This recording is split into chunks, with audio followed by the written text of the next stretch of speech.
got my laces tied. My trusty podcast by my side. If you wanna talk fun, it's the place to be. Yeah, it's the drop, D-R-O-P.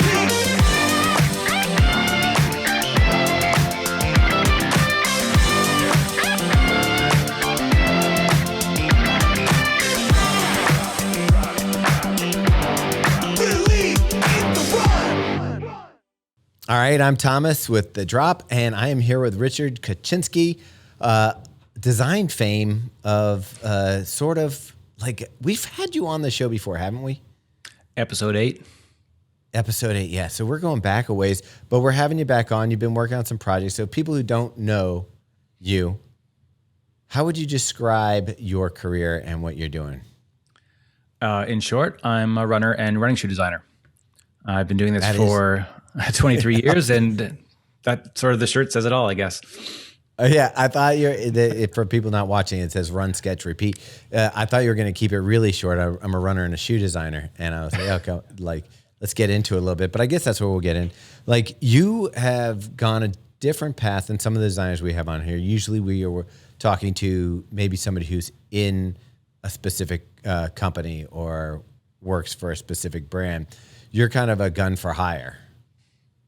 Yes, that's right. I have my own consultancy called the Directive Collective, and I've been on my own for 18 years. So before that, where were you before Directive Collective? You're making me alliterate. Before that, I was corporate. I worked for Hummel, based in Denmark, and then the Bata Shoe Organization, based here in Canada. All right.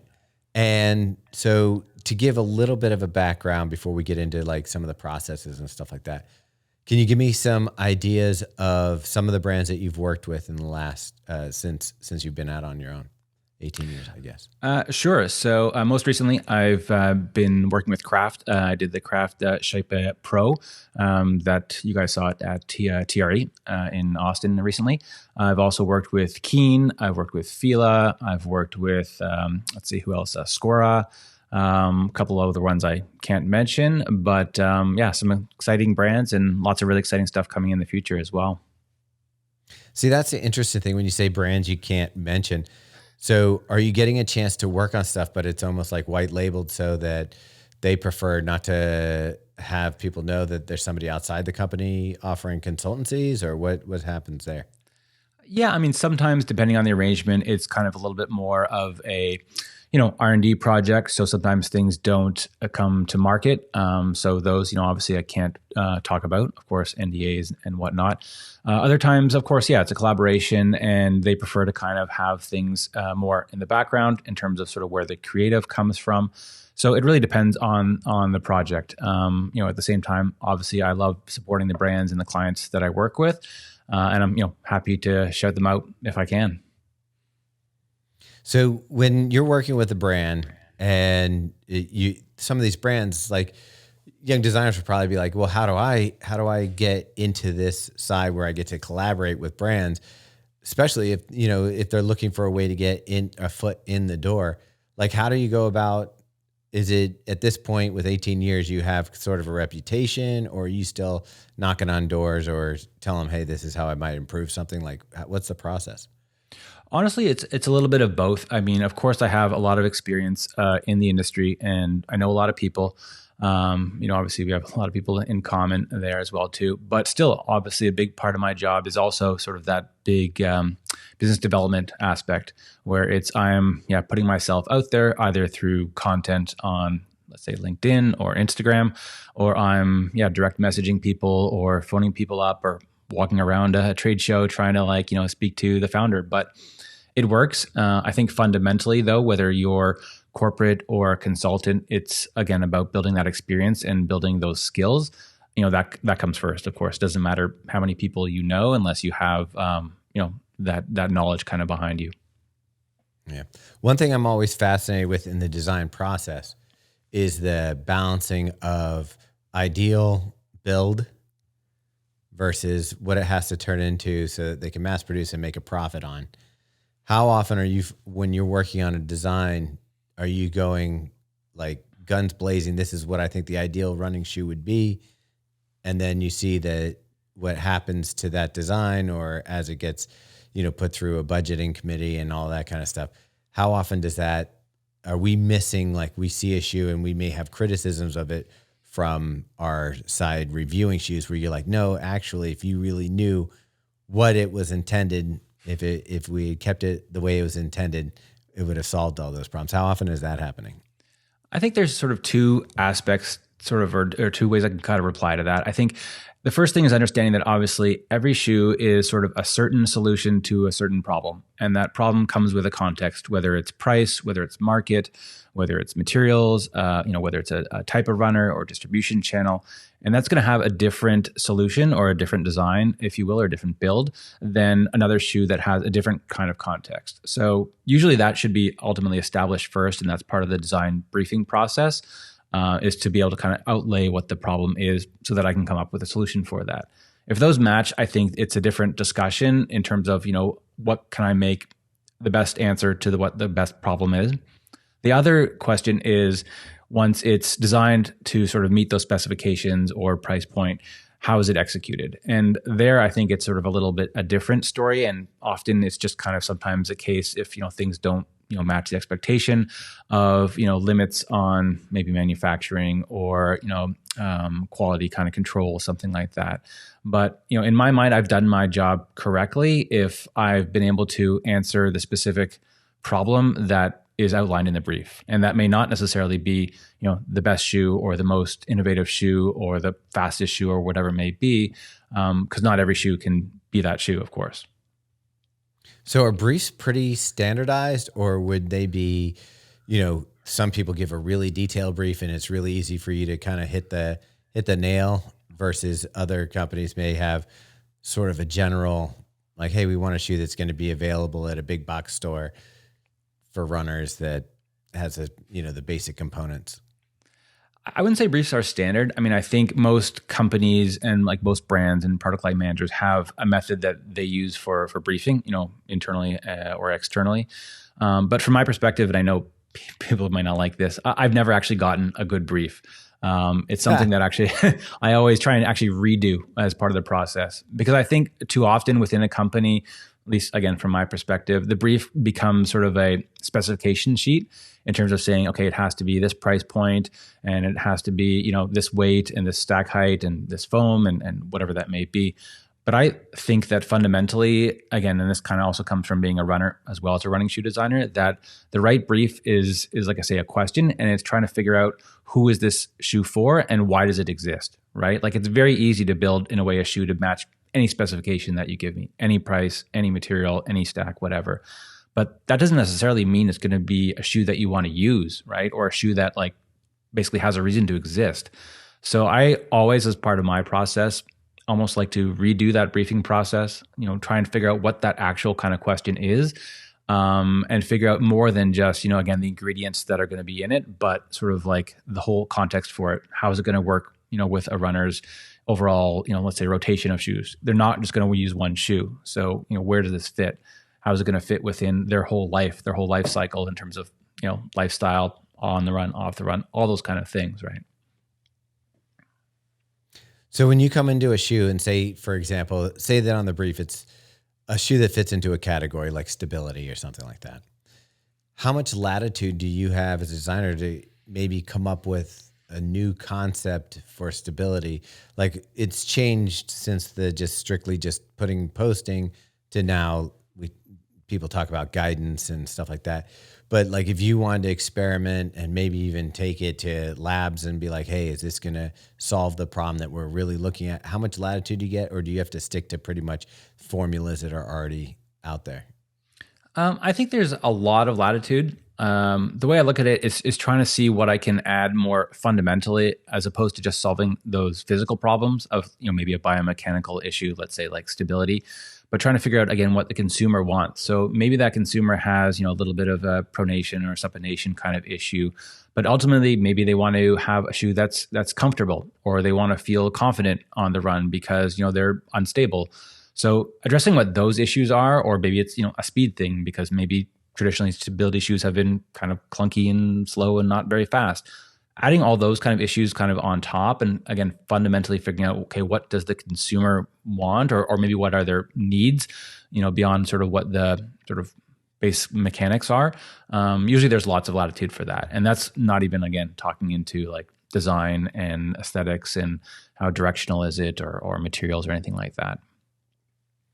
Yeah, one of the things that we're seeing on our side is more of the niche consumer, that now that I feel like you can get a pretty good, decent neutral trainer all the way up from what we would call super trainers to race day. But what we're seeing, and especially traffic on our website, is that there's two different people that are looking for product that maybe not meeting the needs of the consumer. So we get a lot of traffic, because I feel like if you have a neutral foot, you're not searching necessarily for those troubles. But if you have a problem, you spend a lot of time trying to fix it. And the two that we see the most are wide foot, people needing more accommodating shoes. And the other one would be, and it's kind of has a little bit of a Venn diagram crossover, is we have bigger runners that are, excess of 200 pounds that are looking for a shoe that's cushioning, maybe reacts differently than for somebody who's in the, 120 to 180 weight range. And I'm talking pounds. I know you're on the imperial system, so I don't know in stones how many that would be. Yeah, no, Canada's great because we do pounds for weight, but like centimeters for other stuff. It's like, I don't even know how much I weigh in kilograms. No, I think you hit exactly the issue, on the head, is that, in design or in sort of, briefing a product, it's not anymore a question of sort of thinking it one dimensionally. And I think that that's kind of been, the biggest issue in the past, and sort of also why I say fundamentally sometimes those briefs that I get are just not good. Because because a shoe is, let's say, stability, doesn't mean it can't be comfortable or fast. Or just because a shoe is, fast, that might mean something different to different people. I mean, how many people do you see, wearing an Alpha Fly for like a 5K jog, or a recovery run, or a slower marathon, where biomechanic wise, it may actually be hurting more than it's helping. It may actually be not that comfortable, but they've been sold either through marketing or, by the guy at retail, that this is the right shoe for this specific use, not taking into account maybe the context of what that person actually wants or actually needs. And for me, that's kind of what I'm always trying to add in that design, in that strategy and sort of positioning phase, is trying to figure out what are the actual kind of needs of the user and how can I address it? Because it's not often one thing, right? Like I think with some of the shoes that we're seeing on the market now, there's a lot more interest because of those things. And Super Trainers is a great example, or some of the faster max stack shoes, or even the shoes that are crossing over between lifestyle and performance, like the Evo SL. It's not just saying that this shoe fits in this one kind of category, or, back in the day they would say, okay, it fits here on the shelf in the store. I mean, most people don't even buy in stores anymore. I mean, I think they should support your local running shop, but people are shopping online. So those traditional categories where it has to have a label, I don't think apply so much, because, we're not one-dimensional runners, right? Yeah, I think that the tough thing is you talk about sort of that crossover shoe like the Evo SL, where like that's tough for me, because I'm like, shouldn't all running shoes look good? I mean, because what we're really saying is that's a great looking shoe. And you would wear it even if you weren't running. So as a designer, that's the thing. It's like how often are you looking at things in the case of, okay, I'm designing this shoe, I want it to look like a race day shoe, or I want it to look like a fast shoe, or look like what I think a traditional runner would look like. But then I also want to consider, like, I mean, the longer I'm doing this, the more I realize there's people buying running shoes for things other than running. I mean, most people buy running shoes for not running. I mean, if you look at, by the statistics, the amount of people that buy, what's categorized as a running shoe for running is like a small fraction, right? Same with basketball shoes. Most people don't play basketball in basketball shoes. But the whole idea, from my perspective, of that a running shoe should look good and that you should want to wear it and should fit your style, whatever that might be, is sort of the whole idea of what design is about, right? And I think that traditionally, when you looked at sort of what the market was, especially like within a specialty sport like running, it was very much defined by a certain kind of person. And I think a lot of what we're seeing right now, especially with a lot of the smaller brands that are coming into the space, that are injecting a different kind of personality, a different kind of fashion, a different kind of influence, whether it's brands like, Satisfy or Soar or Bandit, kind of all of those are looking at running and saying, hey, why does everything have to be fluorescent yellow, let's say, or, why does everything have to have giant crazy logos over it, right? Like, I think the days are kind of gone, and that's, I guess, what you're talking about with the niche aspect of kind of sort of wrapping an entire sport in one aesthetic, right? Yeah, I mean, pretty much when I got into the sport, you really didn't have much of a choice. It was like, do I want the black shorts from Asics, or do I want the black shorts from Brooks? Do I want the, neon top from Under Armour, Adidas, Nike? It's like, they're all the same, just a different logo on it pretty much. Where I do love the fact that people are able to now kind of match kind of create an identity to a little bit, to say, hey, this is the type of runner that I feel like I am. Whether you vibe with it or not, I think that's the best part, is that they're able to find their people in the running sphere that may feel similar to them and different goals.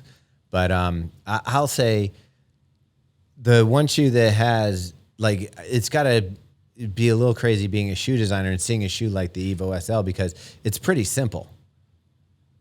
And there's not, like, that's the one that makes me scratch my head with shoe designers. I'm like, hey, there's a simple formula here, a decent midsole, a upper that fits pretty well, and a price point that kills. Like, it seems like an easy formula, and I look at it like it's frustrating in my own. We're in Baltimore. We have a major shoe manufacturer here that doesn't seem to see this as like forest for the trees kind of thing. But as a designer, why is it so hard to do that?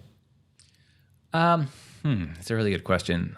First of all, I'd like to say I think that there's a difference between minimalism and boringism, and that's also a very, very fine line to walk. Because you could just say, yeah, take everything off and put nothing on it, make it clean.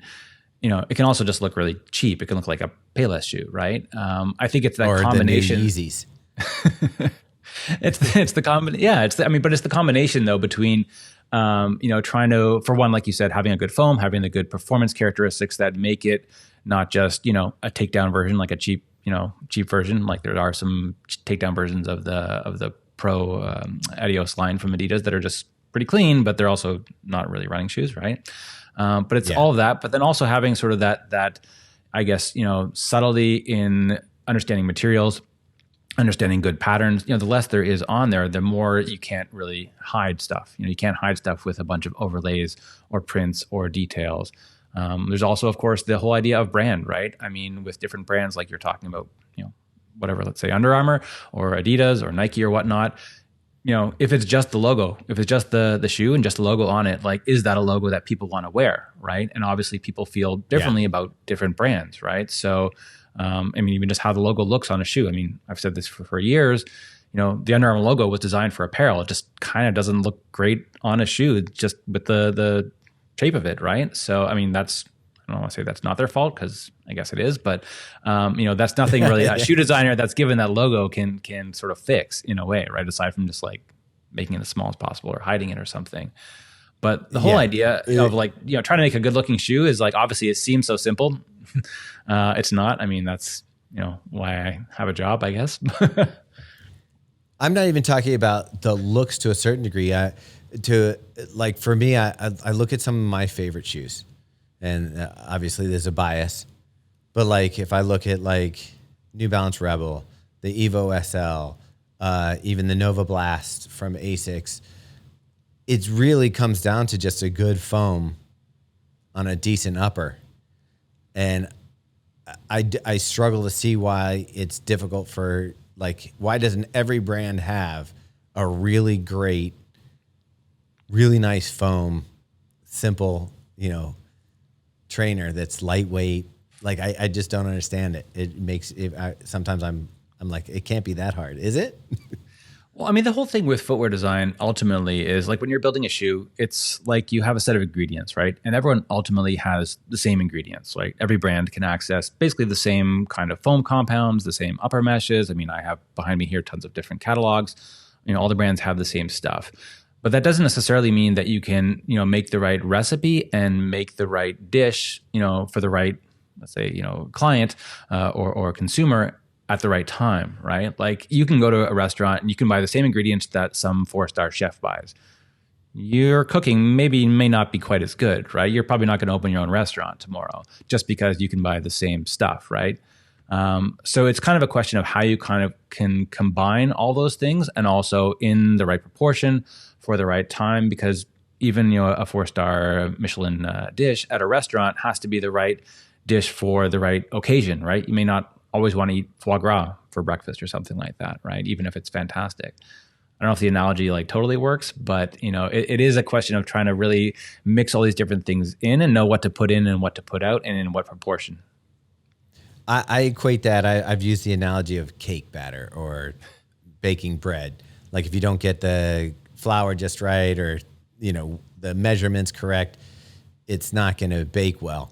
But the problem with this that I see in this, and then we'll let it go, is that it seems like there's a recipe. Like Meg makes bagels. She's got a recipe. She puts the stuff together, and it pretty much comes out like it's supposed to.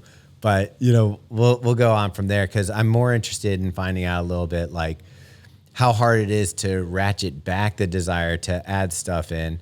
And I'm not just talking about plates and layers and different things. I'm also talking about on uppers and stuff. I do feel we look at shoes now and everybody's going to these smooth knits that don't have overlays. And it does myself have a nostalgic feel to look back at like, say, the shoes that used to have the felt overlays on the shoe. It kind of gave them a unique character. And I think that people are seeing that and buying, it's become lifestyle shoes now. But are we losing the character of the running shoe by stripping away all the accoutrement? I mean, can a shoe be too minimal? I guess is that the question? I mean, is the spray shoe from On, is that too little because it just looks like a shoe that's sprayed on? A sock. I don't think so. Again, I think there's plenty of room for design, whether it's through material or colors. There's lots of different ways you can kind of achieve a look or an aesthetic. But I think the upper is a really interesting part. And to be honest, in my mind, it's kind of like not given enough love. I mean, everyone of course loves talking about foams and plates and stack height and rockers and all that kind of stuff. But if a shoe doesn't fit fundamentally, and usually like when you're talking about fit, like you're talking about, the last and everything from here up, not from here down. It doesn't really matter how good that shoe is, right? I tried that light spray shoe from On at TRE. And obviously that sample had been like tried on by 150 people and all stretched out, but like it kind of didn't fit. And if it doesn't fit, kind of like you're out of luck, right? So it doesn't matter how good that bottom is, if it's not going to fit you, right? So the whole idea of like having an upper and constructing it to fit, constructing the last, constructing those overlays if you need them or not, or what kind of lacing, I think is a huge issue, and like something I love obviously talking about. But yeah, it's surprisingly not so simple. Let's put it that way. Yeah. Well, I figure once we tap out the foams, and you've gotten to a certain place, like you said, everybody can get to a certain foam. Where do you go next? And it's got to be the upper and getting the proper fit. And so if you're trying to squeeze out these, infinitesimal percentages to make somebody more, efficient, faster, and this and that, we've got to look at the upper as well. And I think I applaud On for coming up with light spray. And I think that it actually makes more sense on a one-to-one where you take the athlete's foot, make a last of their foot, and it's a perfect fit that you can manufacture pretty much on the fly. But then, it's interesting. Like you see BOA systems come into things now, but that's pretty much the only innovation in actually lacing other than, I guess you would say that On is a slip-on with somewhat of an elasticy upper, but like we're now, how many years have we been using laces to secure shoes? Yeah, I mean, I guess at the same time you could say we've been using the wheel for 10,000 years. Why don't 'Cause it works. Cars have triangular wheels or something like that? I mean, if it works, it works, right? Well, yeah, I mean, we'll have flying cars soon. Totally. No problem. I think fundamentally though, fit is many things, right? It is for sure the lacing and this sort of attachment system, or not, BOA or laces or whatever. But I think it's also, like I was talking about with the last, like it's also the shape of it. Like people don't really appreciate that because it's not something that's sold. But if you're actually creating a last, like there are millimeters that you're talking about between different measurements and different volumes, and that's going to make a huge difference as well. So, I agree. Fundamentally, like would that spray-on shoe work, spraying it on your foot even directly? Like there's some kids movie like that. Probably, yeah. And I think that'd be fantastic. Technically now it's against World Athletics rules. You actually can't do that because it counts as a custom shoe. But I think, that kind of hyper customization or personalization aspect is actually really, really interesting. And maybe that is the next thing. I mean, people are 3D printing shoes and most of them are not good for running. But there's technologies kind of coming up there.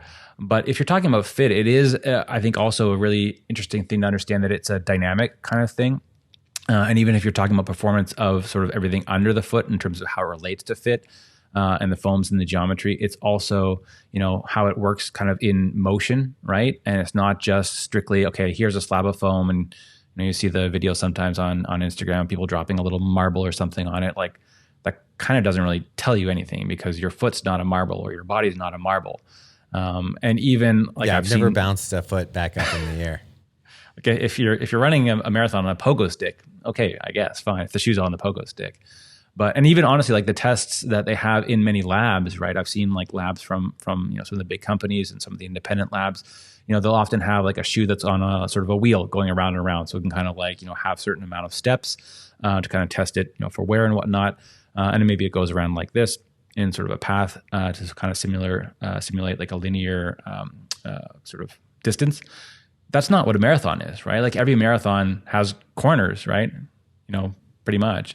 Marathons have different kind of, surfaces, right? Whether it's road or whether it's cobblestone, might go over a sewer grate or like a paint line or whatnot. So all those kind of real world things, I think also translate often into speed and into performance. And again, as a runner and running shoe designer, it's something I'm also always trying to think about that maybe doesn't come across sometimes if you're looking at just, again, the specifications on the stack height or all that. And I mean, for example, that craft shoe that I did, that's exactly the idea here, right? It's wide and it has that stability in the back for not like traditional posting stability, but to basically give you confidence going around a corner, right? I mean, if you run in, a Prime X or some other, super shoe that's very, very tall, very, very narrow, it's great if you're running straight. If you're going around a quarter, you kind of worry about breaking your ankle or slipping, right? And that's not going to make you go your fastest. So, I think there's multiple kind of factors in there. And that's kind of why I think it's always a really fun challenge, is looking at everything kind of holistically from that kind of approach. Okay. Another question that our audience seems to be unclear on, and now there's a wider group of shoes being developed for race day, but like how much does pace really play into the experience in the super shoes? And I have my own opinion, but I'll let you go and tell me what yours is. But like you already alluded a little bit towards the Alpha Fly being not great for everything and maybe even hurting. But give me your take on what you think, like the difference that someone's going to feel. The answer for sort of what shoe is right for the right person or the right, distance or pace, I think has to always be, it depends, because there's just so many factors, right? I mean, simple physics, and again, I'm not a material scientist or a biomechanist, but simple physics is obviously, if you're running slower pace, you're going to take a lot longer to run that marathon, right? You're going to be on your feet a lot longer. And how shoes, react over a certain distance or a certain time is just fundamentally different based on, whatever that compound is. There are, of course, differences in terms of your gait and your mechanics running at different paces, right? I mean, it's the reason why you have different shoes for 100-meter sprint on the track versus running a marathon, right? Like you're just, having a touchdown with your foot on different parts of your body, right? So I think that there definitely are, different opportunities there, let's say.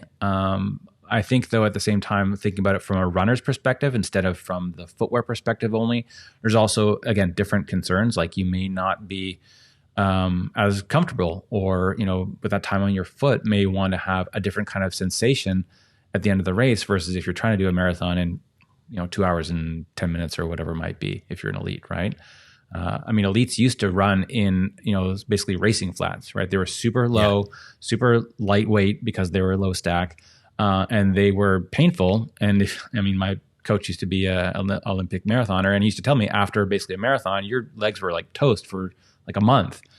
With super shoes and super foams, that's not the case anymore. But obviously elites were willing to put up with that to be able to kind of eke out that performance. Now they don't have to. But then the question becomes, does that regular runner who's running at whatever pace, again, their fastest and their, top performance, want to put up with that, right? And maybe it's just a different mindset. Yeah, when we're testing shoes, I see it two different ways. My marathon pace isn't blazing. I'm not going to be dropping Kenyan times anytime soon. But when we're testing shoes, we're taking it to all-out sprints and doing that kind of thing and kind of feeling what the mechanics feel like at some of those paces. It's not whether or not that shoe can maintain those paces for 2 hours for me, but I can still kind of get an idea of what it feels like to run in that shoe at a 9-minute pace and run in that shoe in a 5-minute pace, kind of throughout testing. But until this year, I would say I felt like, hey, the race day shoes, whatever makes you feel fast, it doesn't matter if you're a 12-minute miler, throw on a pair of Vaporfly if they make you feel fast and they're light on your feet and it feels, you're going to go ahead and do that. But this year was the first time that I ran a couple races where one, just the heat got to me on one, so I was on my feet longer. And the other one, I was pacing someone else, so I was running slower. So it kind of gave me an idea in those shoes that maybe there are shoes that you're talking about an experience. Ran in the Evo Pro for Boston, and it was a hot day. I was out there longer than I thought I would be. And by the end, I felt like I could have used a little more shoe underfoot, when I was finished. And the second one was running Berlin with Aubrey. Ran a 4-hour, 25-minute marathon in the Evo Pro, not the Evo Pro, just the regular Audi Zero Pro 4. And I was like, wow, I would have preferred the SL for being out there this long. And I was like, in the past, I've told people, hey, whatever makes you feel good. And if you want a race day shoe, run in a race day shoe. Where now I'm kind of like, actually, maybe it's not the best idea to be lacing up in a super shoe all the time. Are you getting any projects now designed at that person that's going to be out, like still wants lightweight, still wants performance, but maybe wants something that's going to be a little more accommodating for, say, 330 and above marathoners? I don't typically get projects sort of based on pace, but I think, you use the word experience. And I think that that's kind of how I always try to look at it. And, again, this is sort of, the value I bring being, a runner, is that I know what that experience is like. I know what it feels like, 20 miles into the, 26.2. And that's not the same as somebody who maybe just, test a shoe for 5 minutes. But that experience, in my mind, kind of has two components. It is, of course, the physical. It's how does a shoe feel? How does a shoe perform? But it's also the mental. And I think you said it really well there. Is sometimes, the shoe or the time, is kind of one aspect, but also sort of how your mind responds to that. And again, it could be something influenced by external aspects like weather, or maybe just have a not such a great day, not really feeling it. And all those are going to actually play into how you're responding to the shoe and also what you get out of it, right? So usually when I try to approach a design, and it also, of course, varies by brand and varies by the project, I'm trying to look at that experience overall. And that's why I mentioned sort of like trying to build in something like confidence, on that craft shoe, where confidence is not something you can measure. You can't test it in the lab. You can't weigh it. But it definitely has, I think, a result on your performance and whether or not that shoe is going to be a good fit for you, right? Too often it's just those numbers, and numbers kind of only take you so far. Yeah, I take it as it's the stair test. And what I mean by the stairs, normally I'm putting my shoe on, sitting on the stairs, ready to go out for my run. And if I know that I have a speed workout, it doesn't matter if I have to get miles in on a daily trainer to get the review, and I could probably run the same paces in that shoe. But I want to look down when I know I've got speed work and go, this is the shoe. I'm driving a Porsche today. This is my shoe for that. And I noticed, so you are talking about this craft shoe that you just put together for race day, carbon fiber plated shoe. You are looking at that in a psychological way. Like when I look down and I'm lacing this up, I want it to scream, let's go fast. Oh, for sure. I mean, look fast, feel fast, race fast. That's definitely part of it. But it is also, again, the responsiveness between the physical and the mental. And I think, for that shoe, for sure, it is 100% a race shoe. That's what it's intended for. It's to go fast, to podium for the fastest, people that, want the fastest product. But I think even in other products, those kind of aspects of the experience are key. And you talked about sort of if you're looking down at the shoe, you're going to pick for interval day or tempos or something or whatnot. How you feel about that? Last training block, I actually had my coach tell me that all my workouts, everything, long runs, tempos, intervals, had to be in a non-plated, non-super shoe. And at first I was like, well, maybe just, I don't know if maybe I can just, does this count? This kind of doesn't have a plate, but it's still, this. And he's like, no. The whole point is like, you're going to be testing yourself to basically hit those paces without the super shoe so that your body will get the benefit. And then when you do have the super shoe on race day, and you can use it, once a month for like a long marathon pace workout, then you'll be able to kind of exercise the extra efficiency that you've built without using it. But for me, the biggest thing to get over was exactly that, is looking down, seeing that I've got a pair of like 1080s or something, like some daily trainer that I don't really feel fast. I don't really feel confident. That for at least the first month when I was doing that just messed with my head. Like every workout I was like totally blowing because I just like would almost sometimes overcompensate, like run way too fast because I feel, these shoes are heavy, like Invincibles or something like that, or it just didn't look fast. But again, it's the mind and the body, right? I mean, everyone talks about how running is so much like mental, like 90% mental, and it's, the biggest muscles between your ears and all that.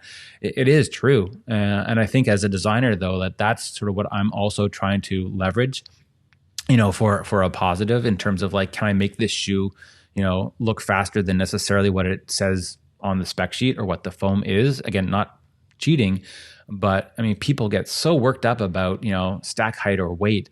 Like you could not, for the life of you, measure 10 grams on your foot, and people will, lose their mind if this shoe is over or under 200 grams or whatever it is in ounces. But I mean, if you want to save weight, wear thinner socks, but if you are in a shoe that feels fast, and some of my favorite shoes are not lightweight, but they feel fast, or I love the feel of them, that's going to probably give you way more performance boost than just saving a couple grams on a shoe that like kind of sucks, right? Yeah, it's interesting because we've gotten in recently. I used to be a lot more like weight conscious of the shoes, and I still do feel like weight plays a big role in the efficiency of a shoe for myself. But I started thinking about it, and I was like, okay, this is a heavier shoe, but it feels great. And it is that thing that you were just talking about. I was like, when I do take this shoe off and I put on a faster shoe, just how much better I feel. And even it can be something as simple as not even going to a race shoe, but like going from a shoe that's 11 something ounces down to a shoe that's, 9 ounces on the next day for a run. And you're like, wow, that's just the run. Unfortunately, a lot of times the run just feels so much better, a lighter shoe. But that is the kind of thing I was like, well, maybe what your coach was telling you was something that you could use for a benefit, is to run in heavier shoes and to run in shoes that don't feel, so that when you do get to race day, all of a sudden you feel like you got helium in your shoes or something, and you can blow it out. But let's get into some of your own personal projects here and talk about ones that like you feel you're really proud of and were successful, from maybe the brief to finished product. Like which are some shoes that maybe people know about that you're like, I nailed that one, or I feel really good about that one? For sure. I mean, the first thing that comes to mind, honestly, is this craft shoe that's coming out, I believe, in March. It's the most recent, and it's one of, probably not the first, but one of the first carbon-plated shoes that I've worked on. And just, I'm really happy how that turned out. And it's funny, I was actually going back and listening to the episode that we recorded, like I said, episode 8 in 2020. And in that same episode, you were talking about craft, and I've worked with craft recently, and also actually talking about Rabbit. And I'm working with Rabbit now for a new shoe that's coming out cool. in a little bit in the future. But I mean, this shoe, ultimately is sort of one of these things where I kind of, again, had this idea, this kind of vision of like, not just from an aesthetic point of view, but from an experience point of view of what a shoe could feel like, or what I wasn't feeling like in a lot of race day shoes. Like I said, that tippiness, that kind of like lack of confidence. And I feel that we kind of really executed on it. It was, a great team effort. And I'm really happy with the result. Did you have any like guide rails where you're like, can't be over this many ounces? The shape of the plate has to be this shape, or any of those things? There definitely was some things in the brief that were kind of set. They did want it under 200 grams, and I believe it comes in at 198. So, hit that. In terms of the plate, though, actually, like the whole plate technology using the Eris plate, this kind of a thing, that was actually something that wasn't in the brief. It was actually a technology that I brought them. I had, met Eris before. I've got a huge sort of market of suppliers that I deal with. And introduce them to be able to execute on this concept that I had in mind, right? Like the whole idea was sort of matching, okay, what way can we achieve this, again, confidence, this idea with a sort of split pontoon approach that makes it wider without sacrificing weight. And a traditional carbon plate, you can't do that. So bringing that solution in was sort of the idea of like matching up, that experience that we want with the design goals. Interesting. Elizabeth from Eris just sent me the insoles. Have you seen their? Oh yeah, I have a pair here. Yeah, insoles, and I was like, I'm gonna try those in the Evo SL and see what I got there. But so you're making yourself a Prime X there. You've got 2 double plates. Pretty much, yeah. I'll just make another Pro 4. But the whatchamacallit, it's an interesting concept.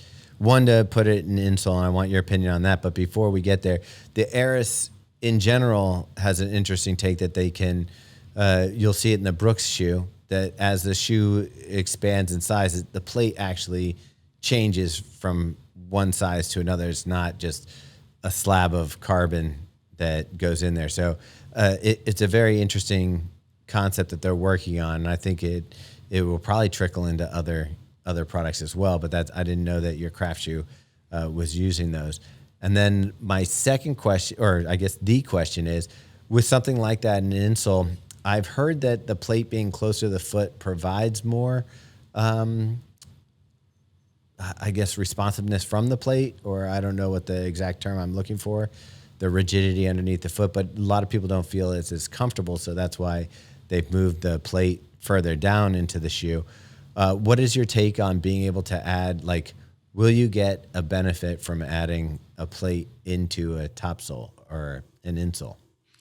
I think the design of it is interesting. As I mentioned, I have a pair. I haven't actually been able to use them because they don't fit in my winter boots, and it's minus 25 Celsius here. But the whole idea there, I believe, is not really so much a performance thing. It's not a same function that you'd get a plate where it's kind of curved like this, that provides some of that propulsion effect as you would in a running shoe. It's much more of a daily kind of lifestyle shoe, kind of adding some performance benefits there with the supercritical foam and the plate to give you some support, to give you some of that bending stiffness that takes off some of the load on your joints and your MTPs and whatnot. So it's a little bit different function, is my understanding, on the Eris insoles. But I think the plate technology itself, for sure, it's really cool, and it is kind of the only thing out there like that where you can actually dial in for specific parts, specific geometries, specific sizes, even as you mentioned, what you want that performance to be, right? So it's really kind of taking it down to, as I mentioned before, that personalization or customization element in a way, if you can dial it in based on, what you want at a certain place in the shoe or, overall in terms of a size break. All right. So we talked about a shoe that you're proud of. Let's talk about a shoe that you contributed to, but didn't quite turn out the way you wanted it to. You don't have to necessarily mention the brand, but what were some of the challenges that went from where you thought the design was going to where it ended up? That's a really good question. I obviously don't want to throw anyone under the bus here, but but I think it kind of goes back to what I was talking about before, sort of the difference in, intent versus execution. And I would say, in my experience now, I'm much more working sort of throughout the entire process, from design to development to even commercialization, where I have more control over all those different aspects of how it's going to turn out, how it's going to be produced, the materials and all of that kind of thing. I would say earlier on in my career where I was kind of more, on the corporate side, or let's say, between corporate and working for myself, and kind of working on a much more narrower band of the product, working on, say, more just design and someone else would take care of the production. Often those would have the biggest gap in terms of how that shoe would turn out, because, I can take it to a certain point, I can make the tech pack, I can make the specs, but then, as you mentioned, someone down the line might, reduce the quality of material or change something for a production side of things. But that's why, essentially, ultimately, I kind of do everything now is to really kind of control that output at the end, matching that design intent at the beginning. Okay, so every once in a while we'll get an early edition shoe, and we just found out about this a few years ago. I don't remember which shoe it was, but there's something called inline changes that the public doesn't know about for the most part, where a shoe can come out. They'll see an issue with the shoe.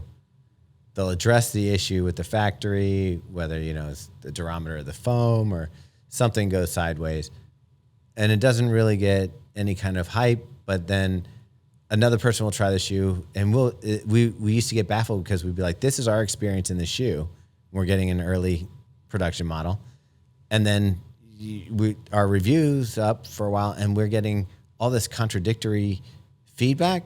And we're like, what's happened? Like, do we just get it wrong? And then we might find out, oh no, the durometer of the foam was a little firm. We had them soften that up on the next round. How often does that happen in the shoe design world? The thing people have to understand is that the process from like initial brief to when that shoe's on the shelf is really long. It's 2 years long. Typically, it can be even longer if it's a more innovation-led project, and it can be shorter if it's a rush project for various reasons, or maybe just upper update or something like that. But throughout that process, there's always an iterative kind of approach in terms of trying to make that shoe better and take it obviously from concept to production. Right? Changes can happen almost anywhere throughout that process. The biggest difference, I think, nowadays is when there are things like TRE that kind of shows samples to the media and shows samples to buyers. There are people like yourself that do reviews that work directly with suppliers, with brands that may get earlier samples, let's say, than the production samples, how it used to work in the past. At any point within that kind of chain, changes can be made, and usually they're made, as you mentioned, to try and make something better to improve on it. So I wouldn't say it happens all the time that, there would be a difference from one sample to another, past a certain point. But the difference now is that people are getting those earlier samples beyond that sort of cutoff point where basically you don't want to have any changes for production a lot more often, right? So you may get a sample, yourself that is a pre-production sample that's a media sample or a photo sample or a confirmation sample or whatever different stage different brands want to call it. That's the biggest difference. So it's not that they're changing things and not telling you. It's just you're getting earlier and earlier access, to the shoe before they're saying that there's no more changes. Yeah, I don't want to throw this brand under it, so I'm not going to mention the brand, but there was one shoe that actually got worse. We tried a shoe, and I was blown away. I thought it was this is the next big thing. And when we got the production model, I was like, what happened? All the life I know what got taken out of it. Yeah. And for a long time, that company was like, no, we didn't change anything. And I've found out that maybe there might have been some changes, but yeah. So I get that, but I've also felt like in certain brands, there's like even like maybe the first production, like say it's going to be a shoe that is a big one, like whether you're talking about like a Pegasus, a 1080, or a Nimbus or something like that, where the shoe comes out and they sell through the first round of the first colorways. And then they change maybe a little bit of durometer in the foam or something like that based on feedback they're getting from consumers, or something like it didn't quite turn out the way that they had hoped when they sent it to the factory. I don't know if it's not coming out the way they intend, because again, there's, especially with, a brand like Nike, there's so many checks and balances and like teams of people involved to making sure it hits whatever spec it has to be. And every sample on the production line gets tested, or every 100 pairs gets, cut up and stuck in the lab. So I don't think it's like, oh, something got messed up, or like someone, dropped a quarter in the machine and everything got screwed up. I think it's more a question of like adjusting to market conditions or adjusting to reactions. And again, it's kind of a question of, where are the samples, or where is the production getting released and in what quantities? Like right now you're seeing, for example, a lot more early release of shoes to qualify for World Athletics. It has to be released on the market. So they're dropping 100 pairs like Saucony did with the Elite 2 for the Olympics like last year, right?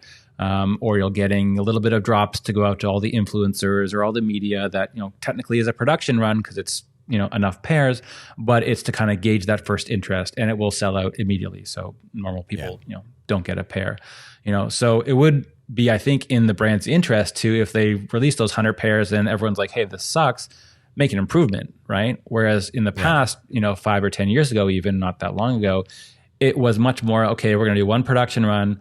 It's going to drop in spring, and spring means it's going to be delivered in February. And then the next one's not going to be until whatever, August or something for fall. You're getting a lot more release on different colors, different release for different tiers of different kind of run shops, or, specialty run or influencers or collaborations. And I think that that's kind of what's driving some of those sort of like constant changes that you're talking about. Okay.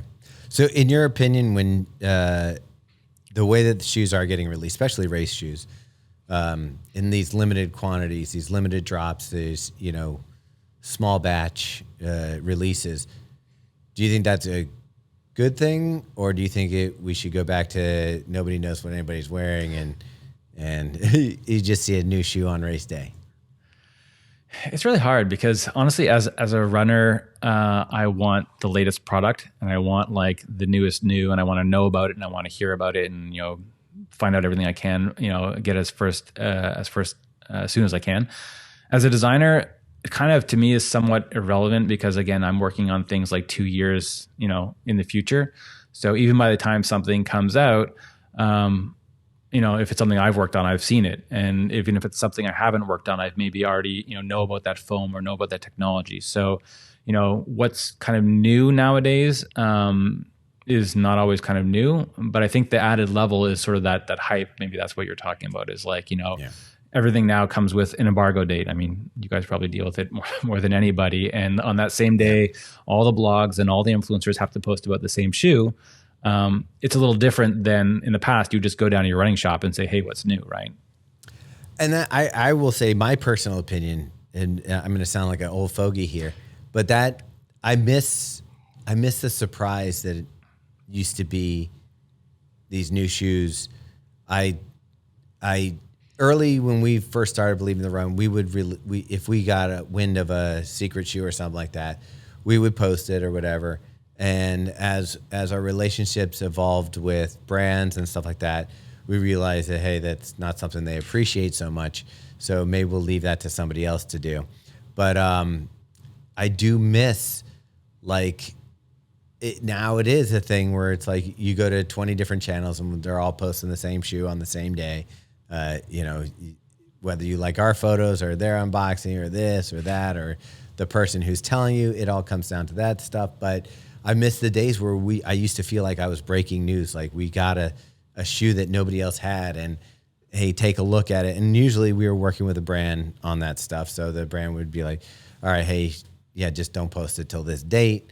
But it would be like a small group of people. It wasn't like you went through your feed and you're like, psh, psh, psh, psh, and it was every photo of the thing. It kind of, to me, takes a little bit of the magic away from the reveal or whatever. But I don't know. As a person on the other side of it, do you see it that way?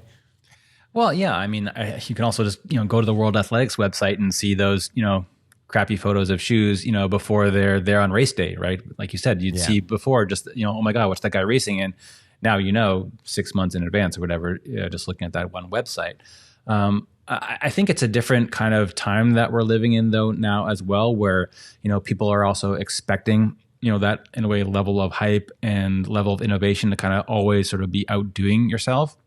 As a designer, honestly, it's a little frustrating, I would say, because I think sometimes it also leads to product that is just different for the sake of being different, not necessarily better, or a new product having to come out because they need to sort of like fill a hole in a media cycle.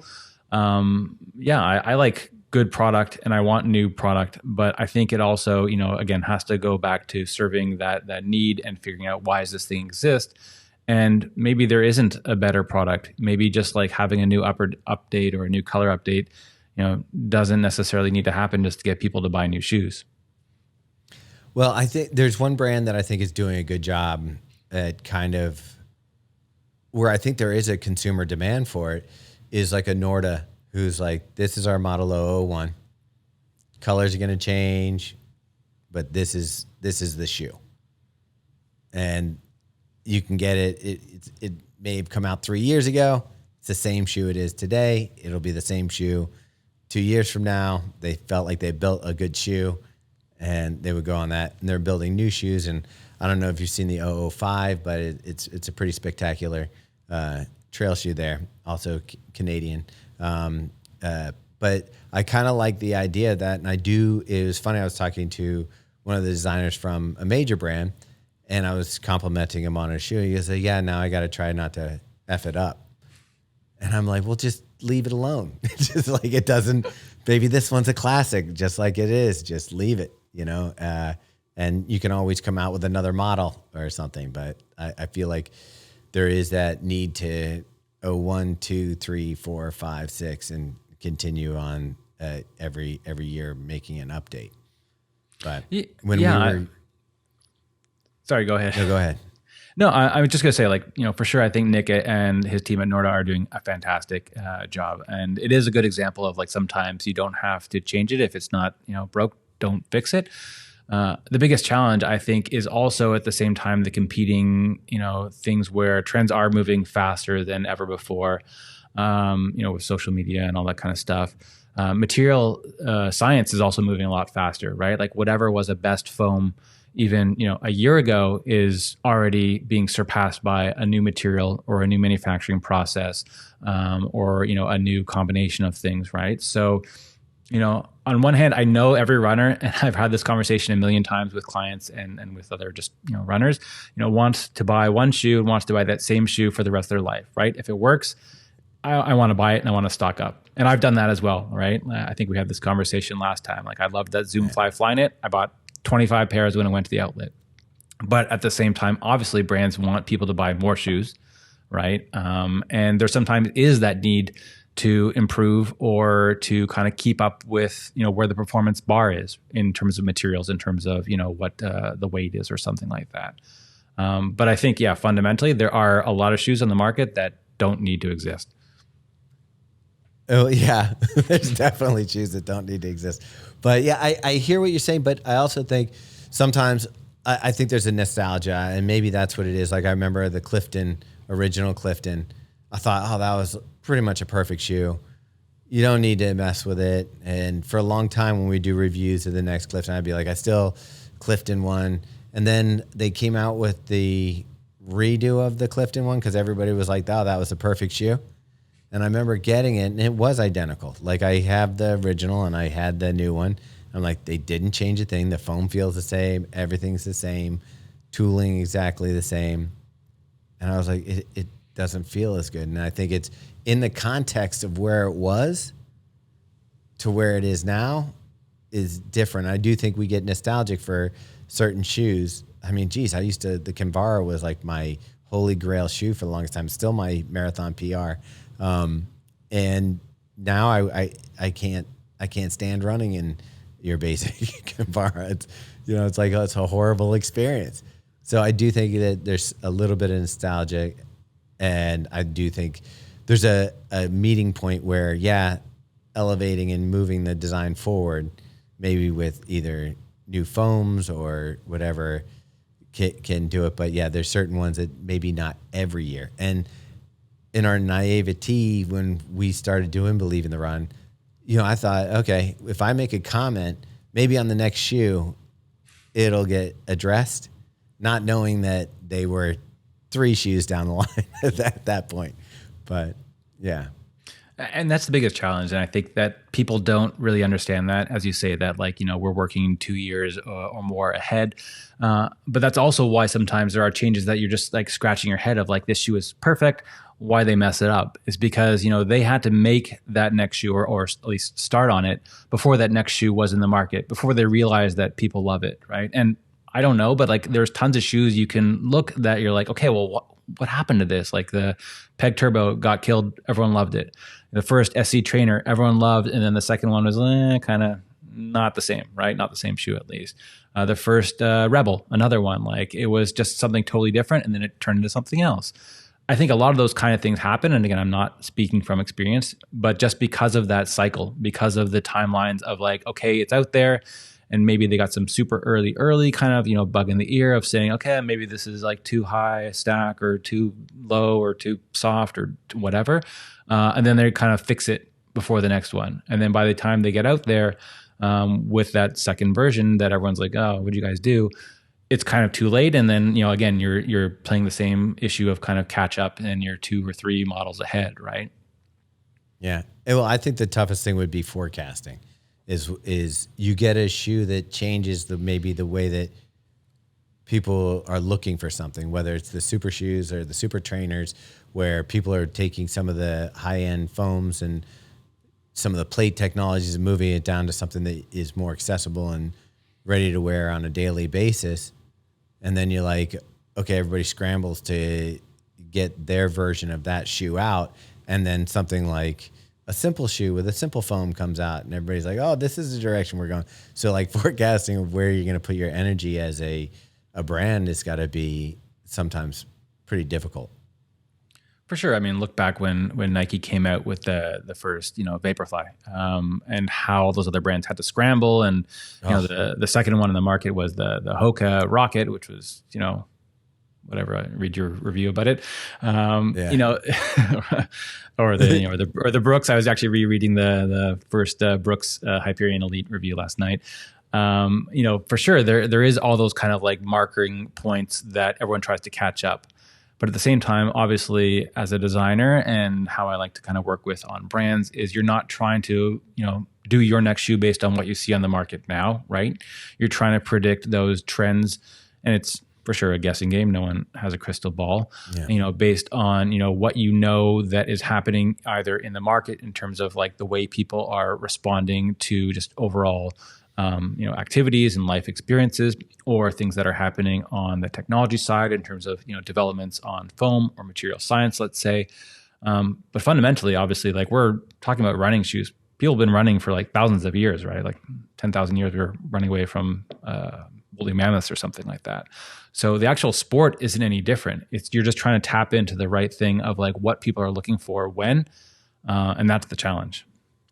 Well, my thing is like we talk about it, running's been around for a long time, but you're right. Like when I first started running, there was basically daily trainers and flats for road running. And where I think we are now that's interesting is you've got super trainers, which are we classify as the foams like that are in race day shoes. Maybe they're knocked down a bit or they're a year older and whatever, but they're using plates. They're using the stuff you learn from race day shoes into something that's a daily trainer. Then you've got max cushion shoes. You've got your, what I would call just your regular daily trainers, which now most of them are close to a 40 millimeter heel in those. But those guys, all the way down to your 10K, shoe that's a little more stripped down. There's so many more categories of running shoes now than there. I can't remember. I mean, can you remember a time where there was this many options for runners?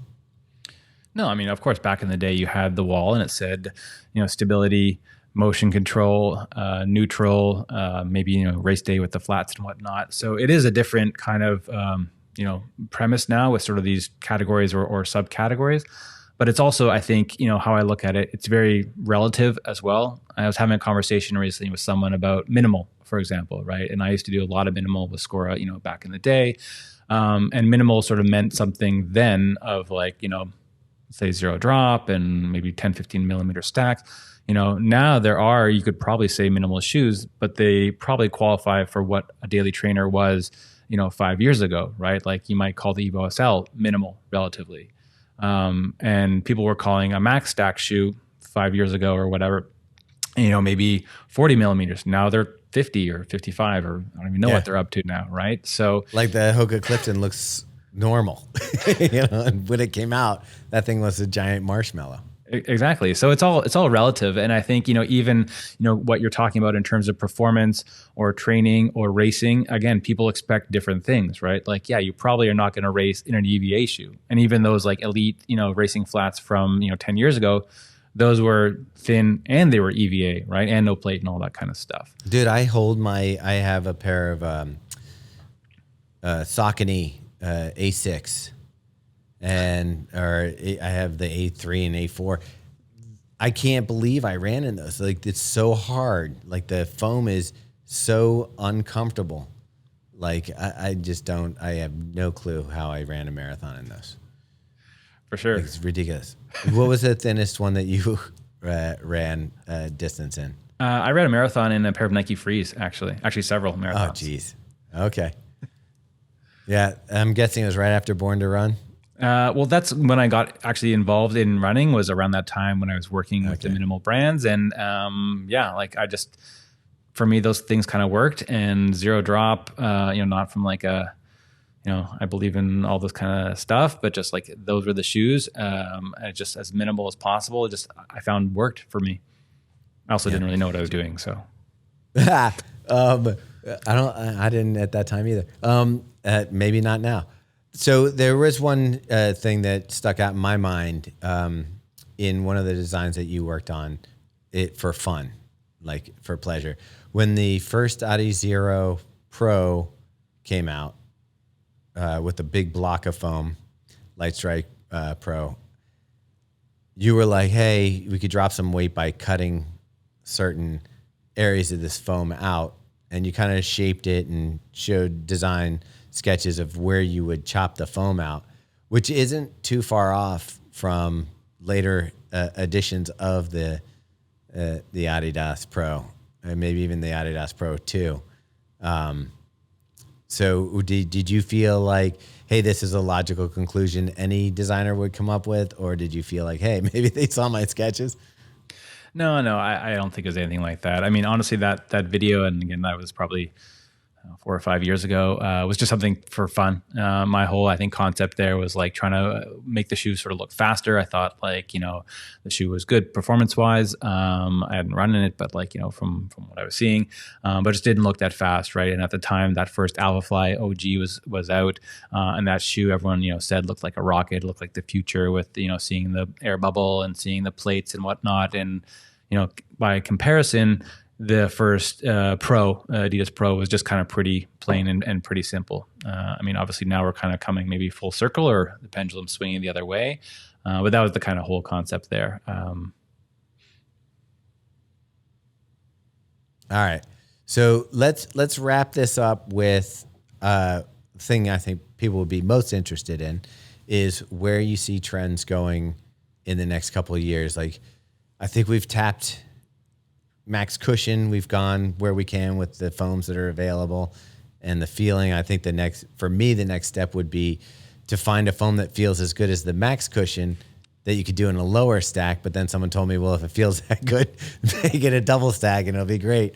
But where do you see the trends going for footwear and running in the next couple of years? Like, what are we going to do to improve it? I think there's two sides to that. One is the, I guess you could say, aesthetic or visual kind of side. And then the other is the performance side. On the aesthetic side, I think we kind of touched on it a little bit before, is in terms of the whole idea of like different lifestyle influences coming in. There's all those brands that I mentioned that are doing, really cool apparel. How that translates into footwear, I don't think we've yet seen. It's something I'm working on. Actually, I'm working on a shoe with Soar now. And as you know, they have some really top end apparel, some really cool stuff that is, premium performance, but also a really different kind of visual approach. I hope to bring that into footwear. At the same time, on the performance side of things, I think it is also a question of that pendulum swinging back and forth between, the max stack and sort of like more is more, like add 3 plates or 5 plates or make this thing 60 millimeters kind of stack just because to see what happens, and getting back to maybe the lower stack height and kind of, again, talking about that experience of like, okay, how much do you want to not feel the road, but also maybe how much do you want to actually feel what's going on here, right? Do you want this shoe to be an extension of yourself, or do you want it to be a functional tool that also, doesn't take away the overall experience? In my mind, that's kind of where things are going. And obviously, I think we'll see, of course, different foams that enable that, maybe different upper constructions and whatnot. Fundamentally, we'll still be in shoes. This is not, anti-gravity boots or anything. But I think there's still a ways to go. And I think that, not everything has been done. Let's put it that way. All right. I look at it as if I were to be a designer, the running industry would probably be where I'd want to be, just because I think that this is the tip of the spear for innovation and kind of the exciting parts of footwear. I mean, I can't, if you're doing Alan Edmonds wingtips, you're getting excited about a new leather grade. I don't know what's floating your boat. I can't think of another, even hiking boots and stuff. I'm guessing that would be the next closest to running shoes. But do you really feel like this is like the most challenging, most exciting place to be in footwear? 100%. I think actually I wrote a blog post about it like a month or two ago that running shoes are the best shoes. And I categorically believe that. I mean, even if you look at basketball shoes, that's probably sort of the number 2 in terms of like, or maybe the number 1 rather, in terms of like a footwear category that gets lots of attention, right? Like everyone loves basketball shoes. Have you seen how much basketball shoes weigh? Like even the best basketball shoes are something like 400 grams, and like some are like 600, some are like nobody cares, right? So how much is it really dialed into performance if like, and nobody cares? Obviously it's not the same, mechanics as running where like, 100 grams is 1% benefit running economy, but still like there's a lot more, I think, styling, not as much, about performance. I'm sure I'm going to get hate mail from basketball footwear designers, but like, I think running, yes, is where it is, right? It is the tip of the spear. Here's why I can agree with you on the basketball thing. I've tried on basketball shoes because I was like, maybe I need to have some shoes that aren't always running shoes. And I'll try something else and I'm like, everything feels like shit. So I'm like, I put back on, now the lowest I'll go is maybe lifestyle running shoes. And those I'm like, why do these have to hurt so much? Like, let's bring in some of these foams. But yeah, I don't know. To me, I think that there's just the fact that I can have an entire website dedicated to the nuance of running shoes is, I think, proof in the pudding. And it's not just on aesthetics, which I think if you look at some of the other areas in shoes, maybe basketball, a lot of that is based on how the shoe looks or what the leather they're using or, synthetic they're using or whatever, seems to be more important. Mm-hmm. No, and don't get me wrong. Like there are some super cool basketball shoes, and I think in some ways, touching on that sort of aesthetic component of sort of what's next, I was talking about, It's actually a lot further, I think, in basketball shoes. Like they've actually been able to accomplish a lot more differentiation, a lot more sort of uniqueness, but maybe it's compromised with performance. But for sure, in terms of like, the straight performance and comfort and like the highest technology and sort of ability of like what we can make in footwear, it's running shoes. And I all the time go to like the Nike outlet or something and just try like everything on. And I think the exact same thing. Like, why is this like super top end basketball shoe like feels like total garbage? It hurts.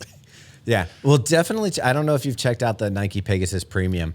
I think that's a shoe that is everything about it says it should not work. And it actually is a fun shoe to run in. It's heavy. It's got that giant air bubble underneath there that you're like, do they really need this? And you got ZoomX in it, the React foam. I'm telling you, its parts make it a monster, but when you're running it, it's actually kind of fun. So give that one a shot if you haven't already. I'm actually definitely looking forward. I'm looking forward to that shoe. Actually, I didn't get a chance to try it when we were down in Austin there. But I've also been looking, maybe there was, I swear, a shoe that came out around the same time of the Epic React that I know is one of your favorites that I could have sworn had a full-length airbag. I can't find it like anywhere, but I know there was one. It was sort of, again, between lifestyle and performance, but it was in like specialty run and stuff like that. But I know there was something like that. I think I remember which one you're talking about, but the difference is those little fibers that are in the Zoom Air that keep it from being a little, like, I think the problem with the old Air is it didn't have anything to stabilize it. So like if your heel went over this way, like at a balloon, this side would blow up higher and, kind of like didn't have any control. And I think those tensils, it was funny because I watched a Nike rep saying that it gave energy return. They're not for energy return.